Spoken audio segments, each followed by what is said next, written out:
प्यारे साथियों, आप सभी का स्वागत है आपके अपने YouTube channel PSS learning classes में। आज हम लोग बहुत ही इंपॉर्टेंट टॉपिक यानी ग्राफ बनाना सीखेंगे, जो कि आपके बोर्ड एग्जाम में 5 नंबर का हर एक बार आता है। तो ध्यान समझिएगा आप लोग, और उम्मीद करते हैं आपको समझ में ज़रूर आएगा और बिल्कुल सरल तरीके से आपको बताएंगे ताकि आपको एक ही बार में समझ में आ जाए। देखिए, तो ये समीकरण आपको दिया गया है, आपको ग्राफ बनाना है। क्या करना है? ग्राफ बनाना है। चलते हैं। सबसे पहले जैसा काम करेंगे, जैसा यहाँ करेंगे हम, वैसा ही आपके दिमाग में भी ये बैठना चाहिए बात है। ठीक है, तो यहाँ पे लिखेंगे समीकरण 1 से, यानी कि पहला जो काम कर रहे हैं किसमें कर रहे हैं हम? समीकरण 1 में कर रहे हैं। तो सबसे पहले समीकरण 1 को यहाँ पे लिखिए आप, x प्लस 3y बराबर 6, इसको लिख लिए। चलिए, अब करना क्या है कि आपको चाहे x या y का मान कुछ मानेंगे, अगर x का मान कुछ मानेंगे तो y का मान निकलेगा, या y का कुछ मान मानिएगा तो x का मान निकलेगा। आपको जो मर्जी वो मान सकते हैं। कोशिश ये कीजिएगा कि ऐसा मान मान लें जो भिन्न में ना आए, मतलब कि आराम से कट जाए, एक एक्यूरेट आए, ताकि ग्राफ बनाना आपको आसानी हो। चलिए करते क्या है यहाँ पे, जब मानते हैं कुछ, चलिए हम x को मानते हैं x बराबर 0, यानी x का मान कितना माने हम? 0 माने हैं। आप 1 2 3 4 कुछ भी मान सकते हैं। ठीक, जब x बराबर हम 0 माने हैं, आप 0 को इसमें रखेंगे तो x की जगह पे 0 रखेंगे, प्लस ये 3y रहेगा, बराबर ये 6 है, 6 रहेगा।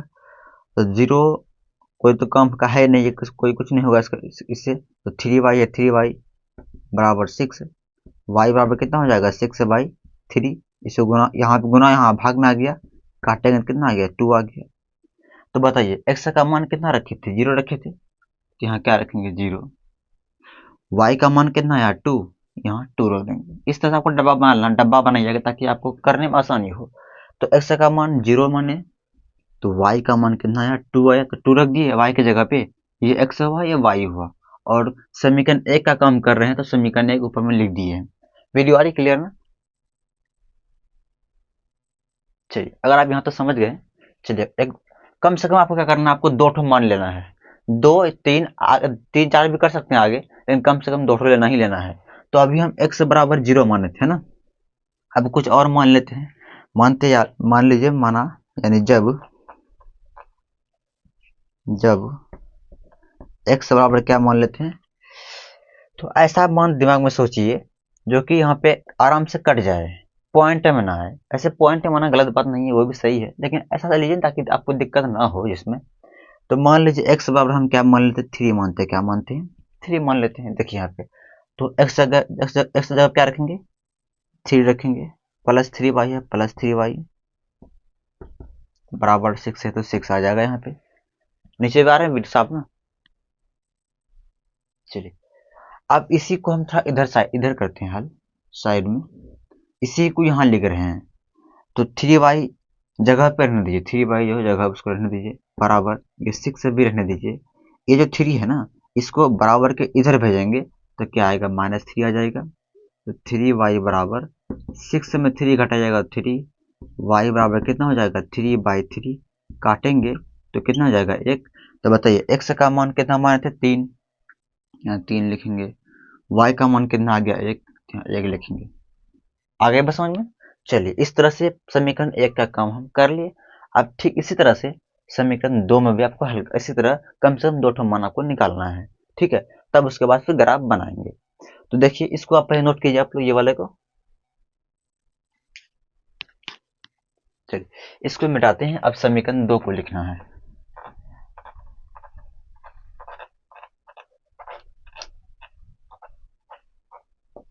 देखिए, यहाँ आप लिखेंगे समीकरण 2।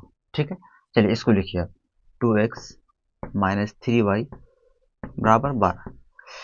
चलिए मानते हैं कुछ x या y, किसी को भी मानिए, गलत नहीं, किसी को मान सकते हैं हम। चलिए x को भी मानते हैं, जब x बराबर 0 ही मान लेते हैं। देखिए, तो 2 है, 2 रहेगा, गुना x की जगह पे आ जाएगा 0 आ जाएगा, -3y है तो -3y बराबर 12 है, 12 आ जाएगा। यहाँ पे गुना कीजिएगा तो 0 हो जाएगा, -3y बराबर 12।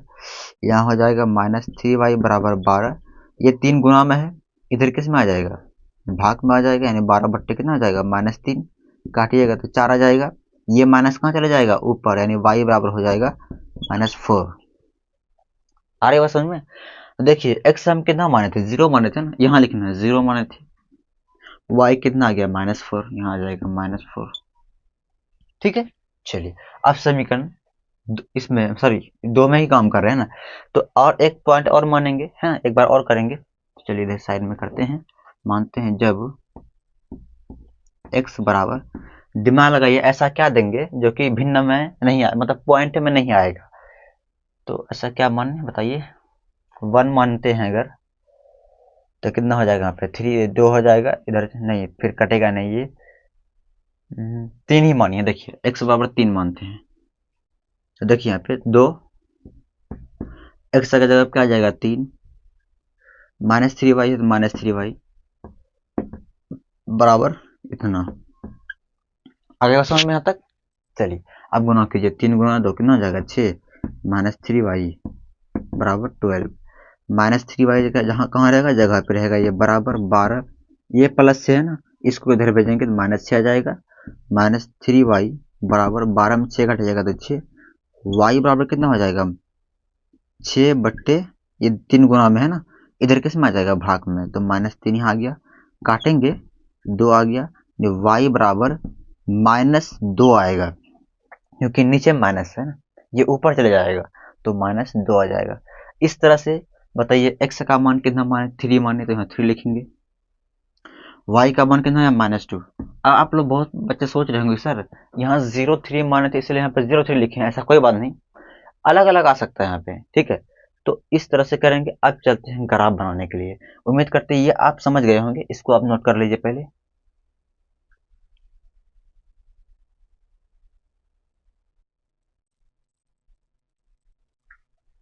तो इस तरह कर आपको क्या बनना है, एक ग्राफ बनाना है। देखिए वैसे वहाँ तो आपको बोर्ड एग्जाम में आपको ग्राफ कॉपी दिया जाएगा, यानी कि जो कॉपी जो मिलेगा उसके लास्ट पेज में 2 क्या रहता है, ग्राफ रहता है, यानी ग्राफ का जो पेज होता है वो पेज रहता है उसमें, ठीक है। तो वहाँ आप आराम से बना सकते हैं। तो इस तरह ग्राफ बनाएंगे ऐसे, एक्स वाला इधर क्या होता है वाई वाला होता है, इधर जो भी नंबर आएगा प्लस में आएगा, इधर जो भी आएगा माइनस में आएगा, इधर जो भी आएगा प्लस में, इधर जो भी आएगा किसमें आएगा माइनस में। इसको बोलेंगे एक्स अक्ष, इसको बोलते हैं एक्स डैश एक्स, वाई अक्ष वाई डैश एक्स, ठीक है। और ये जो मूल बिंदु है इसका मान के 0,0 होता है, इतना आपको पता होगा। चलिए इतना कर लेंगे। अब चलते हैं आगे। आप क्या करते हैं, सबसे पहले जो समीकरण 1 का जो निर्देशांक जो भी बिंदु आया है, पहले इस बिंदु को इसमें पहले सेट करेंगे पहले, ठीक है। देखिए इसमें x कितना है 0 है, तो बताइए x0 यहीं पे होता है, ठीक। x0 y0 दोनों यहीं पे होता है, ये तो हो गया। और y कितना 2 है, y कितना 2, और 2 क्या है प्लस है कि माइनस है, प्लस वाला है, तो +2 किधर होगा y में, ऊपर इधर होगा, क्योंकि नीचे तो नेगेटिव है ना, यही y है ना, तो +2 यहाँ पे आ जाएगा, तो यहाँ पे आ गया। तो इस बिंदु का नाम क्या हो जाएगा 0,2, क्या हो जाएगा, यानी x कितना है 0 है, y कितना 2 है। तो हमेशा पहले x वाले को लिखते हैं, तो इसलिए पहले 0 लिखें, ठीक है। इस तरह से एक बिंदु यहाँ मिल गया आपको। चलिए आप ये साइड रहिए, यहाँ पे ये वाला बच्चा भाई, x यहाँ कितना है 3 है, देखिए x ये x है और 3 प्लस है, तो +3 कहाँ पे यहाँ पे आएगा। उसके बाद y कितना है 1 है, तो y1 जो है जो +1 है ना, तो +1 किधर था ऊपर होता है, तो यही y है, 1 कहाँ जाएगा यहाँ पे, यानी एक बिंदु यहाँ एक बिंदु यहाँ, तो दोनों ऐसे मिला दीजिए ना इस तरह से। तो इस बिंदु का नाम क्या होगा 3,1, क्या हो जाएगा, ये 3 हुआ ये 1 हुआ, तो लिख दे 3,1। अब दोनों बिंदु क्या करना मिलाना है, क्या करना ऐसे आपको मिला देना। चलिए इसके से ही मिला देते हैं, ऐसे अब करना मिलाना है इसको, सॉरी चलिए हाथ से कर दें, मिल जाता है यहाँ पे, इस प्रकार ऐसे जाएगा ये, ठीक है। इस तरह मिला दीजिए। तो इस लाइन का कुछ नाम तो होगा भाई, नाम क्या होगा, तो जिस बिंदु का निर्देशांक जिस समीकरण से आया उस समीकरण का नाम लिखेंगे। तो समीकरण क्या है, x लिखिए x प्लस 3y बराबर 6, ये किसका लाइन है, तो इस समीकरण का है, इसका होगा। चलिए अब आते हैं इसमें, ये वाले में आते हैं। देखिए x कितना है 0 है, x0 यहीं पे होता है, पता है आपको यहीं पे होता है, ठीक है। y कितना -4 है, तो ये y है, और -4 है ना, माइनस में है, तो -4 कहाँ पे होगा, यहाँ पे होगा। तो इस बिंदु का नाम क्या हो जाएगा, 0, -4 हो जाएगा, यानी पहले x y लिखेंगे, फिर बाद में y वाला लिखेंगे। उसके बाद फिर इधर आइए, x कितना 3 है, तो x3 यहीं पे होगा, ठीक। y कितना -2 है, y-2, y ये है, और -2 यहाँ पे आएगा, तो ये 3 यहाँ पे, इसको मिलाइए इस तरह से और इस तरह से। इस बिंदु का नाम क्या हो जाएगा, 3, -2, यानी पहले 3 लिखेंगे, फिर बाद में -2 लिखेंगे। इस तरह हो गया, यानी एक बिंदु यहाँ हुआ, एक बिंदु यहाँ हुआ, अब दोनों को मिलाना पड़ेगा ना, तो ऐसे मिलाइए इसको। सॉरी, थोड़ा मिस्टेक होता है यहाँ पे करने में, स्केल रहता तो ठीक रहता, थोड़ा टेढ़ा हो जाता है। तो कोई बात, आप लोग समझ गए ना, ऐसे ही करेंगे, मतलब इस तरह से बिंदु टच करते हुए ऐसे निकल जाएगा, ठीक है। इसका भी कोई ना कोई नाम होगा ना लाइन का, क्या नाम हो जाएगा इसका, इसका नाम हो जाएगा, ये समीकरण जो है वो समीकरण लिख दीजिए यहाँ पे। समीकरण क्या है, 2x - 3y बराबर 12। तो इस तरह ग्राफ बनाएंगे, आपका एक भी नंबर नहीं कटेगा, ठीक है। ये जो कट किया, थोड़ा सा यहाँ पे मिस्टेक हुआ लाइन में, अब जब ग्राफ कोई बनाइएगा ना, तो ये कट यहाँ पे करेगा, ठीक है, थोड़ा यहाँ मिस्टेक हुआ है। तो इस तरह आप ग्राफ को मतलब कर लीजिएगा। तो उम्मीद करते हैं आपको ये सारी चीज समझ में आ गई होगी। फिर भी कहीं थोड़ा सा भी अगर डाउट है, थोड़ा सा भी, तो रिप्लाई हमको जरूर, सॉरी कमेंट आपको जरूर हमको कीजिएगा, ताकि हम आपको कॉपी में अच्छे तरीके से बना कर बता दें, समझा पाएंगे, ठीक है। और कोई दिक्कत कहीं पे हो तो फिर बताइएगा हमको जरूर, ठीक है। तो इस वीडियो को यहीं पे रोकते हैं, आज क्लास यहीं पे रोकते हैं, फिर कल मिलेंगे। इस वीडियो को शेयर अपने दोस्तों के पास जरूर कीजिएगा, ताकि उनको भी कोई ना कोई लाभ मिल जाए। और अपने छोटे भाई बहन जो क्लास 10th में पढ़ने वाले हैं, इस बार 2025 में एग्जाम देंगे, तो उसको इस चैनल के बारे में जरूर बताइएगा। तो स्टॉप करते हैं आज क्लास। Thank you.